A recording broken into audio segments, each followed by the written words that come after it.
Okay, there we go. All right. Well, welcome to the pandemic. It's been a while since I did any of these videos. And in the meantime, of course, we're in a worldwide pandemic. I've retired from my business, and it coincided perfectly, so now I'm home and changing every day into something different. It occurs to me that the pandemic, being of a medical and a physical thing, has made us very aware of our environments and what we come into contact with. And I would put to everyone that the most important environment that we have is the one between our ears.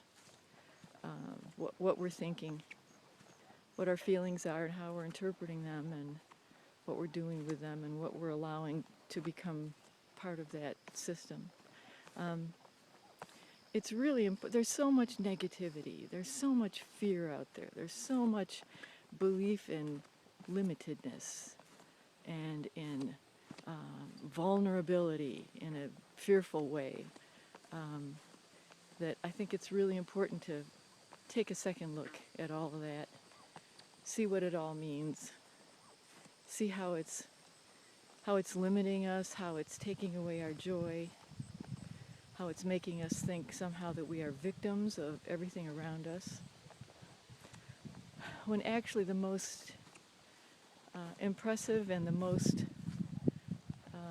obvious and the biggest impact that is on us every day is the thoughts that are going on in our heads and the resulting feelings that come from that.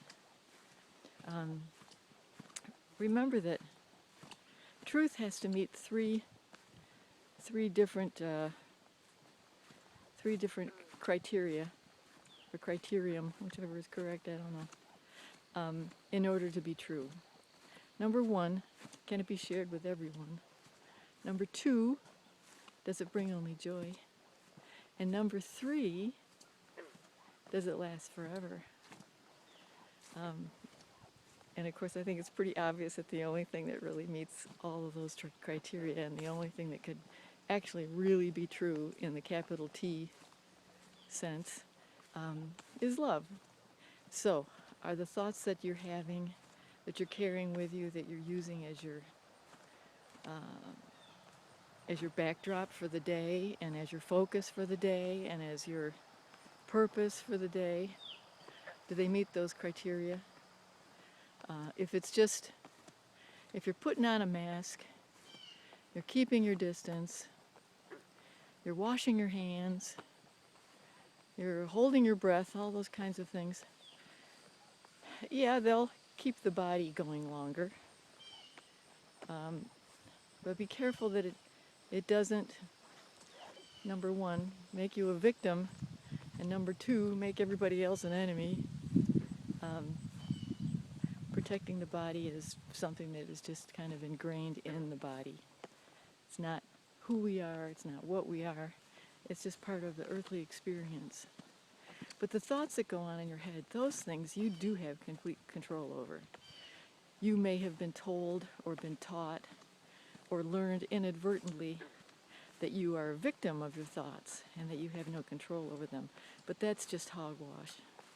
It's just absolutely not true. You can use a number of things: distraction, meditation, prayer, whatever you want to do. But you change your thoughts all day long. You change your focus. You have that capability, and just because you don't exercise it doesn't mean that it's not something that you can tap into and have at your fingertips all the time. So I invite you to do that and enjoy your days while you're isolated or not so isolated or semi-isolated.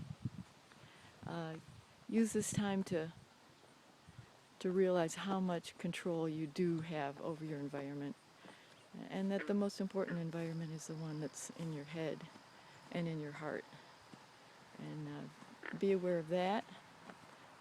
Send out only that truthful love, the love that can be shared, that brings only joy, and that lasts forever. Hope you have a fabulous day. And I think we'll maybe do more of these around the pond. Take care.